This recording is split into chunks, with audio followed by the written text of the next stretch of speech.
Hello दोस्तों, trade समाचार में आप सभी का स्वागत है। दोस्तों, आप देख रहे हैं हमारा 10 डे ऑप्शन बाइंग कोर्स का 7वां एपिसोड और आज के इस वीडियो में हम बात करने वाले हैं विक्स के ऊपर कि विक्स कैसे ऑप्शन के प्रीमियम को प्रभावित करता है। साथ ही हम बात करेंगे स्ट्राइक प्राइस के ऊपर कि किस तरह के ट्रेडर को कौन सा स्ट्राइक प्राइस चूज करना चाहिए। तो चलिए वीडियो की शुरुआत करते हैं विक्स के साथ। दोस्तों, विक्स को हम डर का इंडेक्स भी कहते हैं। मार्केट में जितना ज्यादा हाई विक्स देखने को मिलता है उतने ज्यादा बाजार में हमें डर देखने को मिलता है। हम बात कर रहे हैं इंडिया विक्स की। अगर अभी इंडिया विक्स 12 के आसपास में चल रही है तो हम अनुमान लगाते हैं कि इस साल निफ्टी करीब करीब 12% के आसपास ऊपर या फिर नीचे जा सकती है। अभी देखते हैं कि ये लॉन्ग डेटेड ऑप्शन को किस तरह से प्रभावित करती है। दोस्तों, एक ऑप्शन बायर के लिए हाई विक्स की तुलना में लो विक्स थोड़ा सा सेफ माना जाता है, क्योंकि जब मार्केट में हमें लो विक्स दिखता है तो उस दौरान जो एट द मनी के प्रीमियम होते हैं वो थोड़े से लो होते हैं और इस दौरान ऑप्शन बायर को एट द मनी का प्रीमियम थोड़ा सा कम पे करना पड़ता है। मैं आपको अभी एक एग्जांपल से समझाता हूं कि मान लेते हैं कि अभी इंडिया विक्स 12 के आसपास में चल रही है, तो इस दौरान अभी एट द मनी का प्रीमियम हमें देखने को मिलता है 110 से लेकर के 130 के आसपास में, थोड़ा बहुत ऊपर नीचे होता है पर कुछ इस तरह का ही हमें देखने को मिलता है। लेकिन अगर मैं वही बात करूं, अगर विक्स बहुत ज्यादा हाई हो जाता है, 25-30 के ऊपर चला जाता है,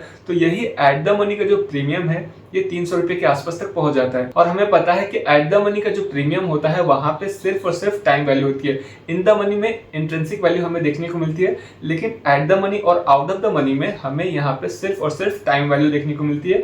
और जितना ज्यादा विक्स होता है यहाँ पे प्रीमियम उतने महंगे होते हैं और टाइम वैल्यू ज्यादा होती है। आप इसे कुछ ऐसे भी समझ सकते हैं कि अभी इंडिया विक्स 12 के आसपास में चल रही है, तो इस दौरान मुझे 110 रुपए से 130 रुपए के आसपास का प्रीमियम पे करना पड़ेगा। और मान लेते हैं कि पूरे सप्ताह, मैं वीकली ऑप्शन की बात कर रहा हूँ, तो मान लेते हैं पूरे सप्ताह मार्केट एक ही जगह पे उसी लेवल पे रहेगी एट द मनी के लेवल पे, तो यहाँ पे मेरा 110 से 130 रुपए के आसपास का प्रीमियम डीके होगा। वही मैं बात करूँ हाई विक्स की, तो मान लेते हैं कि अभी इंडिया विक्स 25 से लेकर के 30 के बीच में चल रही है और इस दौरान एट द मनी का प्रीमियम 300 से 350 के आसपास में चल रहा है और ऐसे में मार्केट सिर्फ उस लेवल पे ही रुक जाती है, तो यहाँ पे मैं पूरे एक सप्ताह में 300 से 350 का प्रीमियम मुझे खोना पड़ेगा, क्योंकि यहाँ पे विक्स ज्यादा है और मैंने प्रीमियम ज्यादा पे किए हैं। और जब विक्स बहुत ज्यादा होता है तो इंट्राडे में जो उसका थीटा डीके की जो स्पीड होती है वो भी बहुत ज्यादा होती है। तो अभी हमने हाई विक्स और लो विक्स का एक रिलेवेंस देखा है कि ये दोनों कैसे ऑप्शन के प्रीमियम को प्रभावित करते हैं। दोस्तों, अगर मैं एक ऑप्शन बायर हूं और मैंने लो विक्स में 110 से 130 रुपए के आसपास का प्रीमियम पे किया है वीकली ऑप्शन के लिए,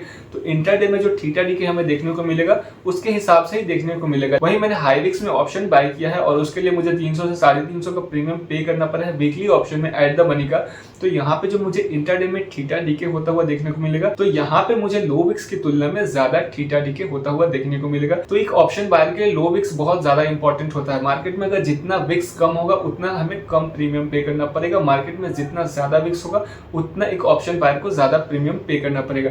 अभी बात करते हैं कि विक्स की, तो अगर 10 से 12 के आसपास की विक्स है तो फिर बढ़िया माना जाता है, और अगर 10 से 15 के बीच का है तो ये मैनेजेबल है। लेकिन अगर विक्स 15 के ऊपर 20 के ऊपर निकल जाती है तो यहाँ पे ऑप्शन बायर की जो विनिंग प्रोबेबिलिटी है वो थोड़ी सी कम हो जाती है, क्योंकि इस दौरान थीटा डीके बहुत ही फास्ट देखने को मिलता है और मार्केट थोड़ा बहुत हमारे फेवर में भी जाती है, तो यहाँ पे थीटा डीके बहुत तेज होता है और इस दौरान हमारे प्रीमियम बढ़ते नहीं है और कई बार हमें अच्छा खासा लॉस भी हो जाता है। दोस्तों, एक ट्रेडर के लिए कौन सा स्ट्राइक प्राइस चूज करना है ये उनके ट्रेडिंग स्टाइल के ऊपर डिपेंड करता है। मान लेते हैं कि मैं स्कैल्पर हूँ, दिन भर में मैं 3 से लेकर के 4-5 ट्रेड करता हूँ, तो इसके लिए मैं स्लाइटली इन द मनी से एट द मनी का ऑप्शन चूज करना पसंद करूंगा, क्योंकि यहाँ पे मुझे पता है कि अगर मेरे फेवर में मूवमेंट आता है, बाजार मेरे फेवर में जाती है, तो यहाँ पे मुझे अच्छा खासा तेज प्रीमियम मिलने वाला है। दोस्तों, एक स्कैल्पर के पास उनका खुद का सेटअप होता है कि उन्हें पता होता है कि हाँ मुझे यहाँ पे एंटर करना चाहिए, यहाँ पे मेरा स्टॉप लॉस होना चाहिए और यहाँ पे मेरा टारगेट दिख रहा है। स्कैल्पर छोटे छोटे मूवमेंट्स को पकड़ने की कोशिश करते हैं, वो दिन भर में 3-4 ट्रेड करते हैं और छोटे छोटे मूवमेंट्स को पकड़ने की कोशिश करते हैं, इसलिए वो एट द मनी या फिर स्लाइटली इन द मनी में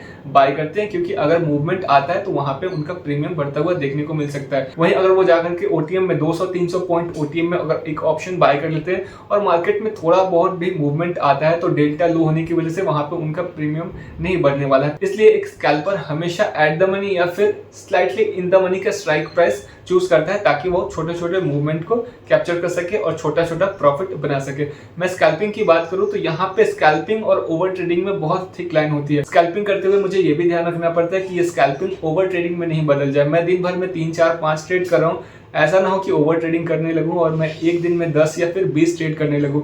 ऐसा करने से मुझे बहुत ज़्यादा ब्रोकरेज पे करने पड़ेंगे, सरकार को बहुत ज़्यादा टैक्सेस देने पड़ेंगे और ऐसे में फायदा सिर्फ सरकार का होगा और ब्रोकर का होगा। यहाँ पे ट्रेडर का फायदा नहीं होगा ओवर ट्रेडिंग से। अभी बात करते हैं एक ट्रेंड फॉलोअर ट्रेडर की। मैं एक ट्रेडर हूँ और मैं ट्रेंड को फॉलो करने वाला हूँ, तो मैं यहाँ पे निफ्टी के 150 से 200 पॉइंट ओटीएम में जाकर के एक ऑप्शन बाय कर सकता हूं। ऐसा क्यों करूंगा? क्योंकि एट द मनी की तुलना में मेरा थीटा डी के ओटीएम में कम देखने को मिलेगा और आपको पता है कि मैं एक ट्रेंड को फॉलो करने जा रहा हूं और मान लेते कि अभी मैंने 40 रुपए के आसपास का प्रीमियम पे किया है, 200 पॉइंट ओटीएम में जाकर के मैंने 40 रुपए के आसपास का प्रीमियम पे किया है और अगर आज एक्सपायरी डे नहीं है तो मार्केट को मेरा 20 रुपए का स्टॉप लॉस लेने में ज्यादा मेहनत करनी पड़ेगी। वहीं मैं एट द मनी का एक ऑप्शन बाय करता हूँ तो 20 रुपए का स्टॉप लॉस बहुत जल्दी हिट हो जाता है। तो ओटीएम में ऑप्शन बाय करने के कुछ फायदे भी है और कुछ नुकसान भी है।